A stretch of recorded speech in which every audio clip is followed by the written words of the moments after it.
A farmer asked a carpenter to build a fence to separate him from the neighbor. The farmer left and came back after several days. When he got closer to the farm, he could not see the fence. He called the carpenter and asked him why he did not do any work.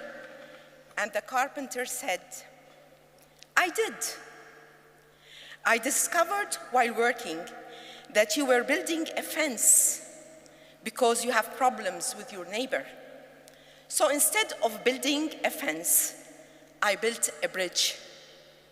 You do not need a fence, but a bridge." Today, the world struggles with walls of separation among communities, families, nations, and religions.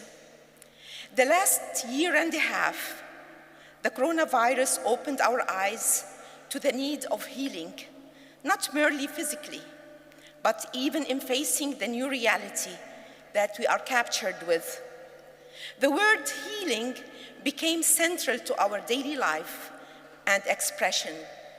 The COVID urged us to see life with different lens, to strive to work towards healing, to work towards peace and reconciliation among religions, where religions could play an essential role in leading the world towards healing.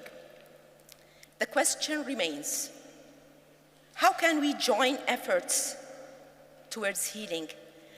How do we recognize that it is a time to heal? It's a time to heal when we focus on human dignity, dignity of all humans, aside from religion, race, gender, or nationality. I believe the pain of the coronavirus touched all humanity, and all experienced common suffering. We became united in pain, and it is time to unite in healing.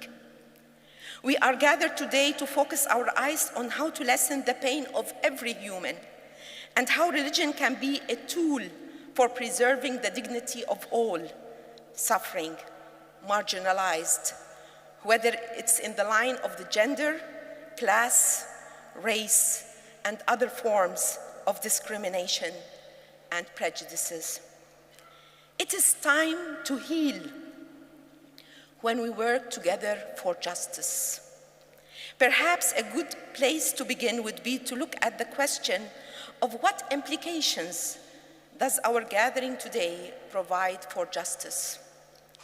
We gather today as G20 nations, hoping for a model that ensures justice and is equitable and ethical for all people and the planet. What do we hope for from this meeting? The gathering is not the end, but rather the hope that it brings to the world. We come together not for the sake of gaining power, but rather for the sake of the powerless who hunger for healing, starting from vaccine justice to feeding the poor and showing the love of God to all. As Faith Coalition, we are called here and now for the sake of the oppressed and the marginalized of the world. As World Communion of Reformed Churches, a body of 100 million Reformed members, we focus on our engagement with the issues of the world from the perspective of justice. Justice has been at the heart of our Reformed vision. We as a communion are faithful to understand that justice is a matter of faith. It's a matter of confession. It's the heart of God, as the Accra Confession, a foundational document for us as a World Communion, mentions. Today we are called as faith bodies to see the question of justice as central to our faith. No healing away from justice. No impact for religion away from justice for all. As the Reformed tradition, we have read the signs of time. We found that global economic injustice is what causes divisions and causes pain.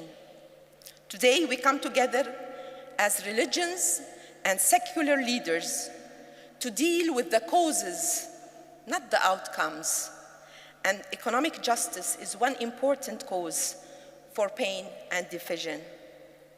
It's a time to heal when we encourage our citizens to enjoy dialogue of life with other religions, where our youth from different religions come to know about the other religion through shared life and daily experience, and explore the beauty of the other religion as first-hand experience, not through the media that infuses prejudices and fear. I believe part of the blessing of living in the Middle East, in Beirut, is that we grow with other religions, where we share common values, jokes, and tradition.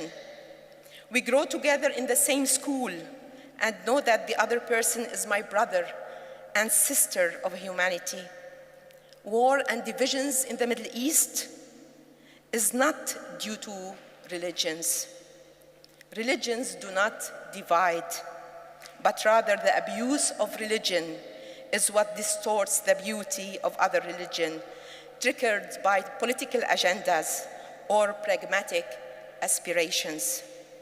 As faith bodies, we are called to dismantle any abuse for religions and speak openly against when some perceptions they mistreat the image of other religion. Our silence contributes to stereotyping, and it is time to speak as religions and secular leaders. It's time to heal when we have a firm stand against exclusive attitude of interpretation of any religion that discriminates against others. We are called to rescue religion from any interpretation or understanding when people have extremist interpretation for the sake of special agendas. We are called to join efforts to speak against violent extremism that encourages building walls instead of bridges. I believe that every religion is called to scrutinize the practices that is done so that we do not distort the beauty of God in the way we live. It's time to heal when religion impacts life of our younger generation. Youth challenge religions with questions of relativity to their life. How can we be an impactful religion that meets the struggle of today for our young people? We are called to heal the gap between the youth and their involvement in religion. It's time to hear them, to include them, and strive towards healing their values that was affected by the corona. The youth, unfortunately, many times do not trust that religion will help them to answer the questions on earth. It's time to encourage our youth to be activists for human dignity, walking side by side with their religious leaders. It is time to heal when women are involved in all levels of religious circles. Healing will not happen away from full involvement of women in allowing them to use their talents in building a better tomorrow and becoming involved in leadership. This is not an act of sympathy towards women, but rather an act of integrity of how we perceive God, who loved men and women alike. I believe striving towards healing is at the heart of women's work. Human rights movements should not show inclusivity more than religion.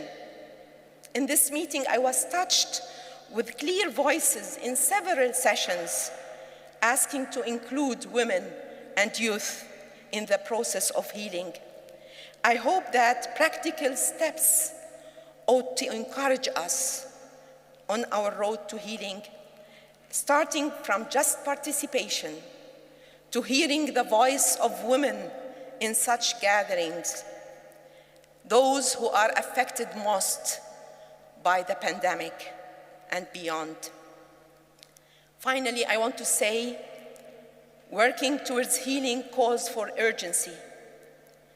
And this is why moving forward in practical steps in healing has become inevitable and necessary.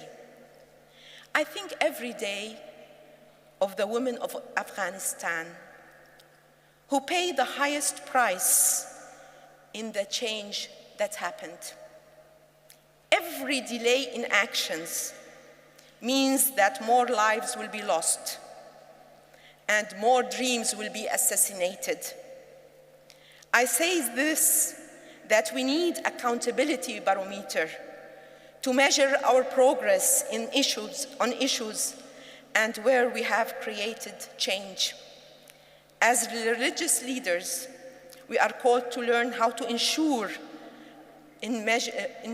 our steps and to measure proceedings for our struggles and encourage the young to journey with us and appreciate their enthusiasm and call for progress. Are you winding up? Friends, we need to wind finish. up. Yes. Friends, today is a time of crisis, but it is a time of kairos as well. Civil and religious players are cooperating where we are open to hear each other, to point where it hurts, to shift from generalizations to specifics, and to move together to new imagination, where religions are essential contributors for healing and dignified life of all, not only in heaven, but on earth as well. Today, friends, we have a great opportunity to have a sincere dialogue and to work together toward peace and reconciliation, to build bridges, not walls. Thank you.